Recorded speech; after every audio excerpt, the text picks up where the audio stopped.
Thank you, Mac.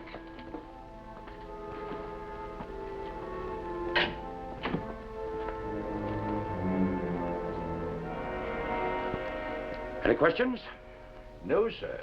This is your parole officer, Mr. Hopewell. How do you do, sir? How do you do? Mr. Hopewell, I give you Frank Hepp.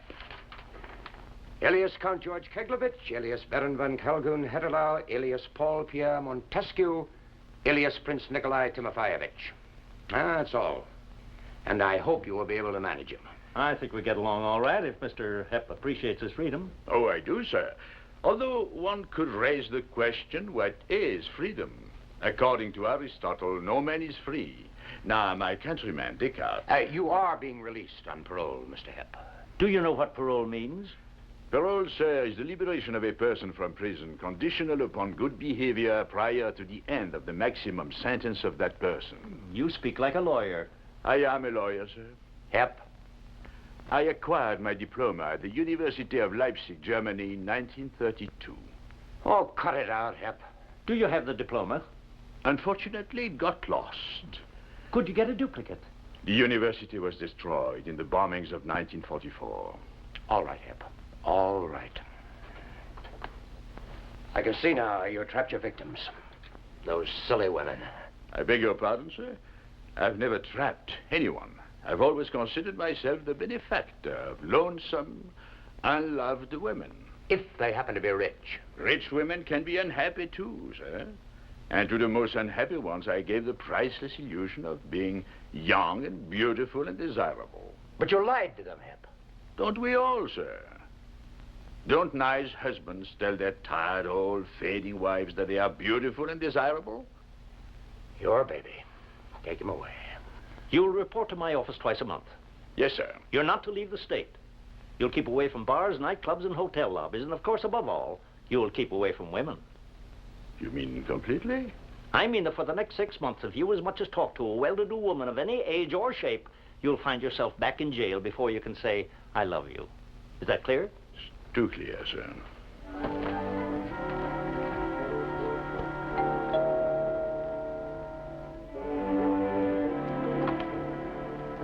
Hello, Albert. Welcome home, sir. Your new home. Any home is an old home if your face greets me, Albert. Very kind of you to say so. May I have your suitcase? Thank you.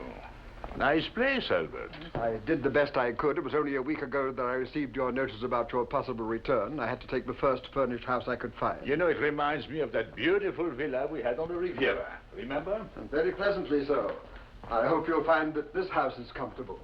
I've unpacked your things, your pictures, your books, your clothes. I'm very pleased, Albert. That's a beautiful mansion there. Yes. Who lives there? I don't know. I've never seen anyone around. May I pour you a drink? Oh, thank you. Pour yourself one, too. Not while I'm on duty. Thank you. Caviar? Oh, that'd be very nice. You found the prison comfortable? Fair, Albert, fair, comparatively speaking, of course. And the food, it was satisfactory? Well, a bit on the starchy side, if you know what I mean, but quite tasty. Not as good, of course, as it was in the Paris jail or in Vienna. Yes, I recall you telling me about the beautiful Wiener Schnitzel. Ah. Well, here is to our past.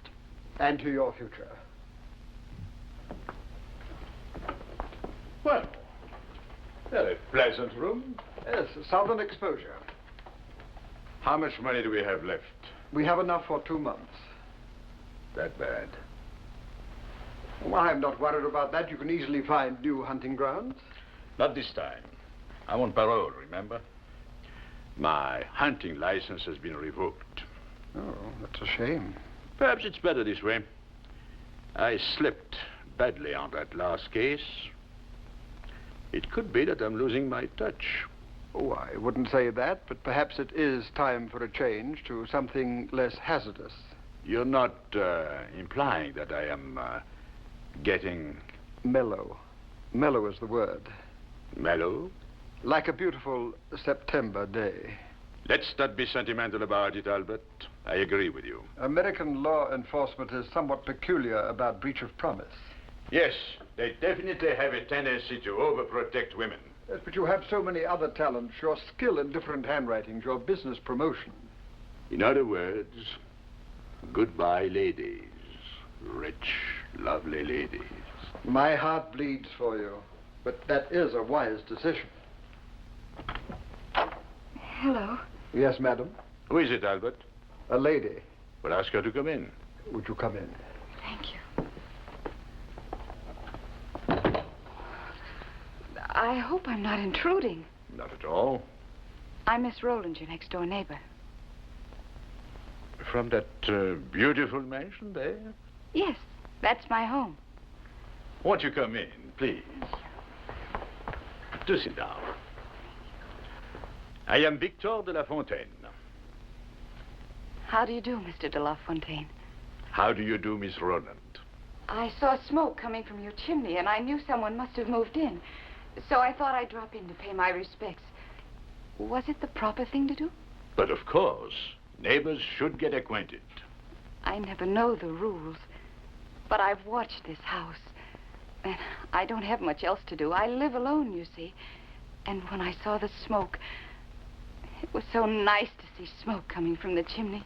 Can I offer you something? A drink? Oh, no, I'm not supposed to do that. I just wanted to say hello to you and to your wife. I'm afraid I can't produce a wife just now. You see, I am a bachelor. Oh, goodness gracious. I shouldn't have come. Even I know that.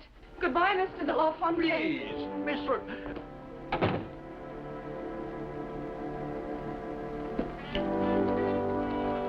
Sir, Yes? gentlemen do not look into ladies' handbags. I've always been intrigued by ladies' handbags. They contain their hearts and minds, and sometimes their bank books. Please, not on the first day of your parole. Purely academic interest, Albert. No, it can't be. Why, it is. Albert, look at that balance. Jenny Rowland? Get me the who's who. Rowland? Rowland, I think I know. Here it is. There, Daniel Rowland. One child, Jenny. She's the sole heiress to the tremendous Rowland lumber fortune. Next door to me. A naive, lonely woman. A duck, Albert. A beautiful sitting duck. But the parole officer. He'll never know about it. I can always go over to our house through the garden, in the back. You're aware of the danger. I'll take my chances. I'm not getting any younger. I'm going to return the bag immediately. Get me a suit. Who will you be? A nice conservative gentleman, of course. A nice conservative gentleman. Coming up. A very interesting looking, very impressive looking gentleman. Oh, he was. He was my grandfather, and he loved lumber. He loved wood. The oldest, the noblest of all building materials. That's what Daddy used to say. You have a lot in common. And when did he die? He passed away 20 years ago, and my mother just recently. Oh, it must be very exacting for a young woman like you to take care of this huge lumber empire. Oh, there isn't any empire anymore. When people started using steel and concrete, Daddy got mad, sold out, and retired here. Just the three of us. He didn't even allow visitors. And after he died? Then just the two of us, my mother and I. That's what Daddy wanted. Besides, I was a sickly child. I spent years and years in bed. Rheumatic heart, you know. Oh, well, I'm glad to see you have outgrown it. That's what Dr. Washburn says. He comes to see me every week. Every week? Oh, you'd better watch out, Miss Rowland. Perhaps he's interested in your heart in more ways than one. Oh, no. He's old and married. Besides, I'm plain looking. Don't you think I'm plain looking? No, Miss Rowland. Then my mother was wrong. She always told me that. But she thought I had a beautiful soul. It's nice to have a beautiful soul, but does it show? It does. Well, you're just being nice. You mean I'm just pretending to be nice? Yes. Why should I be doing that? I don't know. Perhaps because you are nice. Oh, isn't that silly? No, Miss Rowland, you're right. Only really nice people can pretend to be nice successfully. You know, Mr. de La Fontaine, that's very profound. It sounds like something out of a book. You know what? This whole thing, that I'm here with a gentleman of the world, all alone in the house, the whole thing is out of a book. A dangerous book. You read a great deal?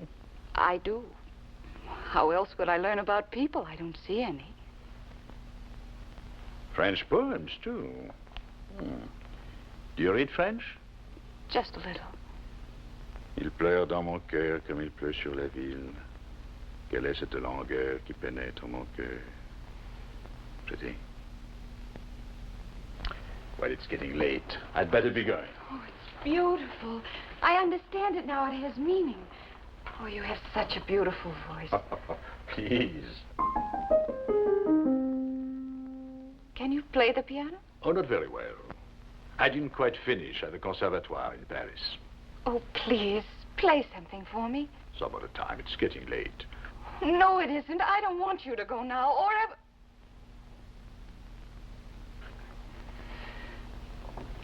I don't think a lady should say a thing like that.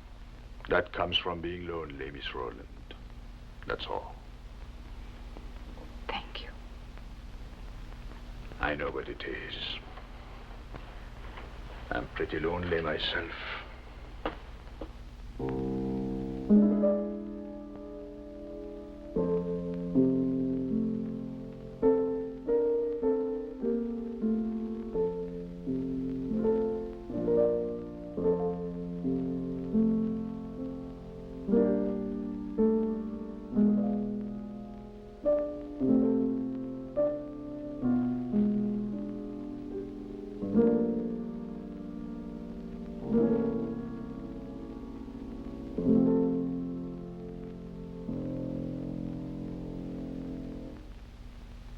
You know everything. I didn't think you'd know Jeannie with the light brown hair. It's such an old song. You know why I played it? Because my name is Jenny? Because you have such beautiful light brown hair. I thought it was just plain old hair. No, it is beautiful. You know, I think you should wear some earrings or a necklace, perhaps. You do have some jewelry, don't you? Oh, yes. That is, Mother had them. I don't even know what kinds and how many. Daddy thought they were a good investment. Are they around? Oh, yes. Would you like to see them? Oh, I'd love to, if it isn't too much trouble. I've seen them recently. In a box or a drawer. All kinds of stones. Red and blue. White and green, too? Oh, yes. Now, let me think. Where on earth did I put them? I can't remember now. Isn't that silly? Some other time, You mean there'll be another time? if you wish. Tomorrow? Come earlier. I shall, Miss Rowland, Jenny? with the light brown hair.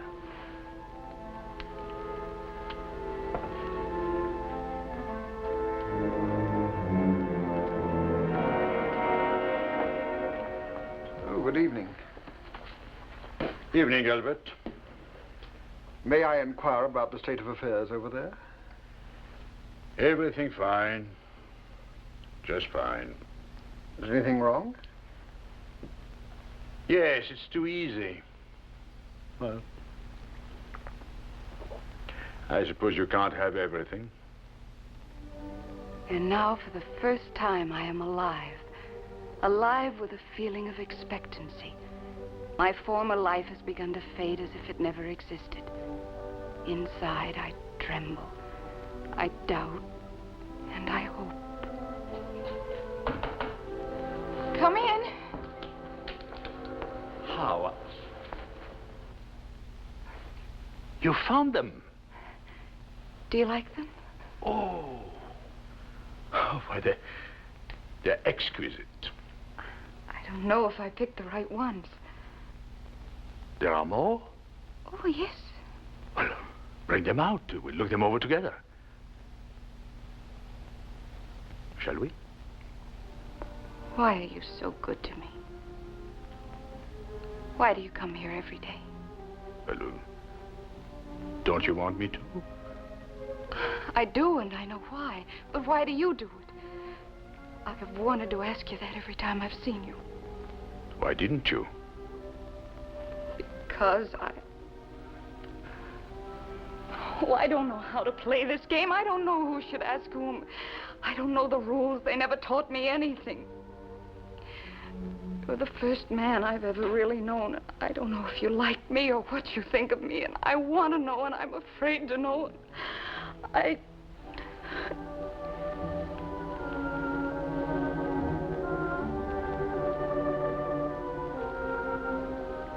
And I'll love you till the day I die. Jenny. Jenny.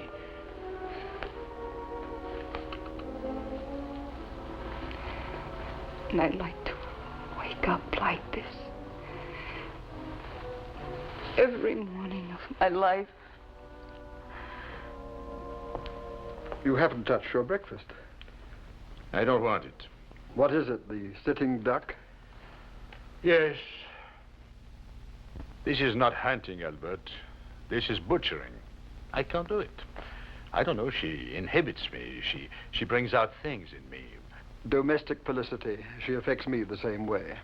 You've seen her only once. We've been having lively conversations over the back fence. She has a beautiful soul. I've never gone in heavily for souls. There's always a first time. What are you talking about? Come on. It begins with you getting on your knees and ends with you owning half of her property. Get out. You know, just think of a wintry night with a fire roaring in the open hearth and she bringing you your golden slippers studded with diamonds. Get out. No, but think of the rain beating on the roof and the patter of little feet.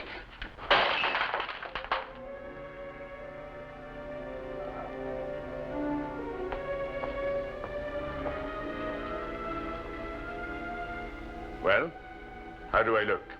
Very marriageable. Good luck. Thank you, Albert.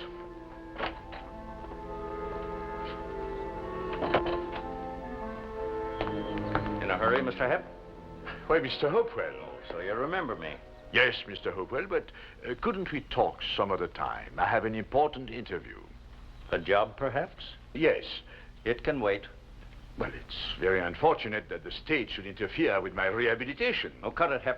There will be no job. I just had a talk with your would-be employer, Miss Rowland. What did you tell her?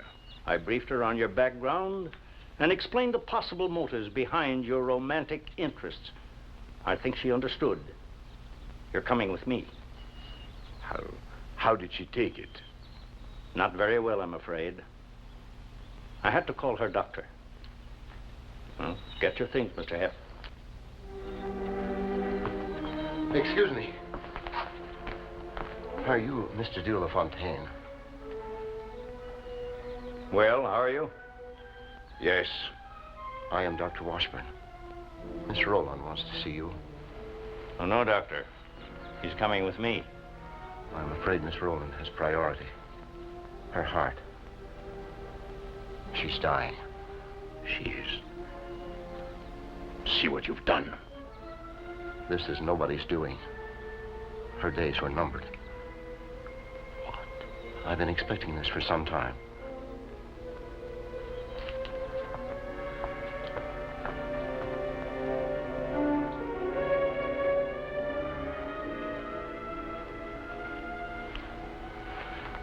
You may come in now. I won't stay long. She hasn't long.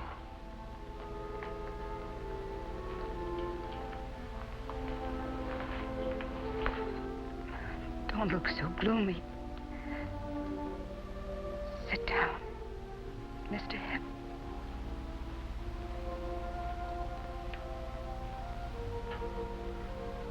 I'm not Mr. Hepp.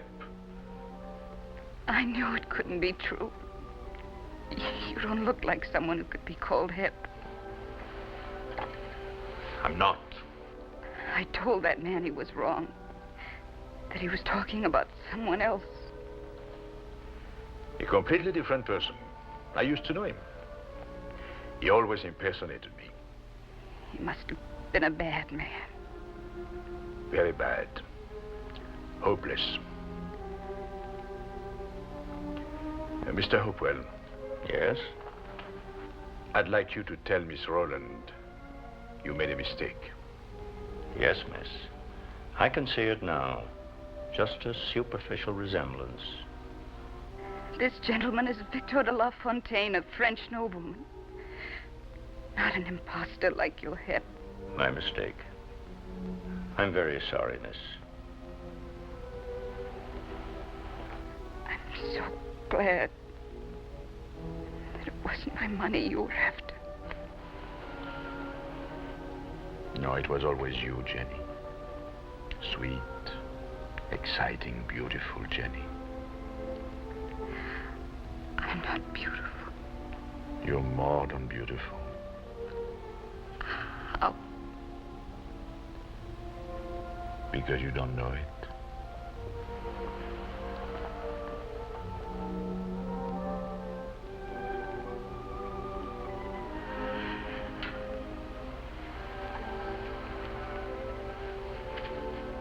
Here. It's for you. I knew this was to happen at any time. So the other day I made out a will. Here. Because I love you.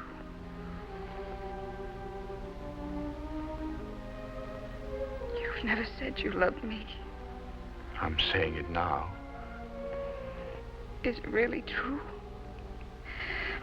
I mean, very, very true. Yes, Jenny. How true?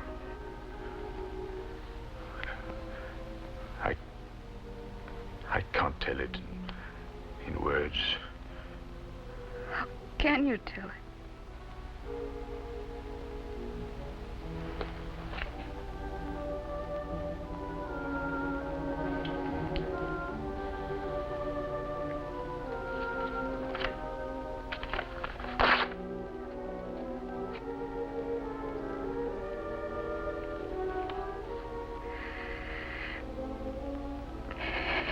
It's not so bad.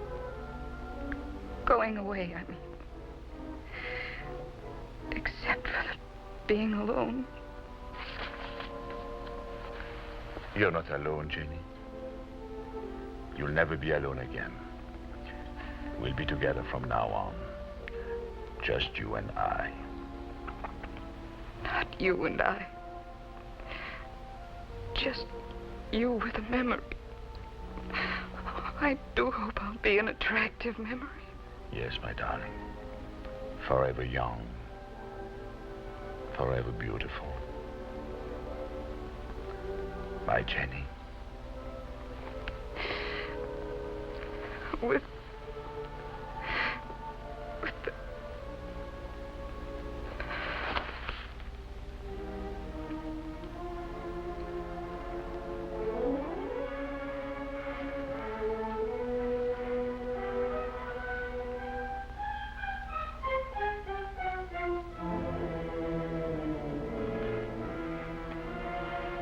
All right, Mr. Hopewell, we can go now.